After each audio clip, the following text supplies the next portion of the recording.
ಆಗ್ಲೇ ಬೆಳಕಾಗೋಗಿದೆ. ಕೋಳಿ ಕೂಗುತ್ತೋ ಇಲ್ವೋ ಗೊತ್ತಿಲ್ಲ, ನೀನ್ ಹಸುವು ಅಂತ ಅಳೋದಂತೂ ನಿಲ್ಸಲ್ಲ.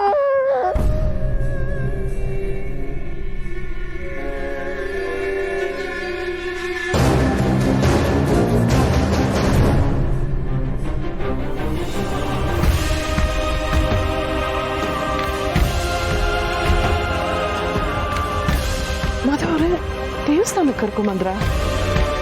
ನೀವಿನ್ನೆಲ್ಲಿಗೆ ಅನ್ಕೊಂಡ್ರಿ? ನೀವೇನು ಹೇಳ್ದೆ ಕರ್ಕೊಂಬಂದ್ರಲ್ಲ, ಎಲ್ಲಿಗಿರ್ಬೋದು ಅಂತ ಯೋಚನೆ ಮಾಡ್ಕೊಂಡೆ ಬಂದೆ. ನೀರ ಇಲ್ಲದೆ ನಿಮ್ಮ ಪರಿಸ್ಥಿತಿನ ನೋಡೋಕ್ಕಾಗ್ತಿರ್ಲಿಲ್ಲ. ನೀವು ಯಾವಾಗಲೂ ನಿಮಗೆ ಸಂತೋಷ ಆಗಲಿ ದುಃಖ ಆಗಲಿ ನೀವು ಬರೋ ಜಾಗ ದೇವಸ್ಥಾನ. ಅದಕ್ಕೆ ನಿಮ್ಮನ್ನು ಇಲ್ಲಿ ಕರ್ಕೊಂಡು ಬಂದರೆ ನಿಮ್ಮ ಮನಸ್ಸಿಗೆ ಸ್ವಲ್ಪ ನೆಮ್ಮದಿ ಸಿಗ್ಬೋದು ಅಂತ ಕರ್ಕೊಂಡು ಬಂದೆ.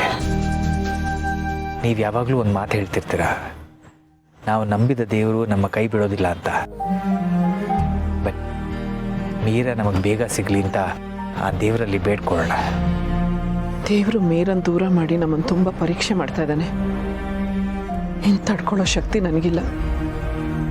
ಮೀರ ಆದಷ್ಟು ಬೇಗ ನಮ್ಮ ಕೈ ಸೇರಬೇಕು. ನಡಿ, ಒಳಗೆ ಹೋಗಿ ಪೂಜೆ ಮಾಡಿಸೋಣ.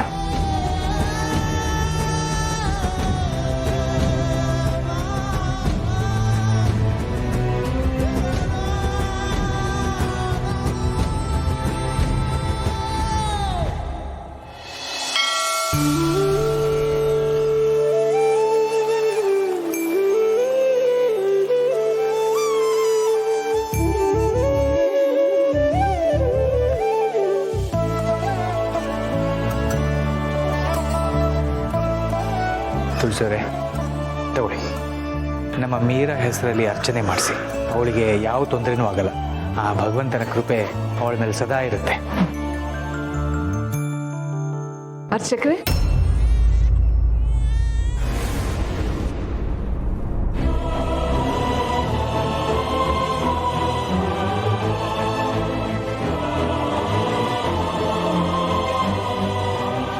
ಮಗು ಏನಾಯ್ತು ತುಳಸಿಯವರೇ? ಮಗು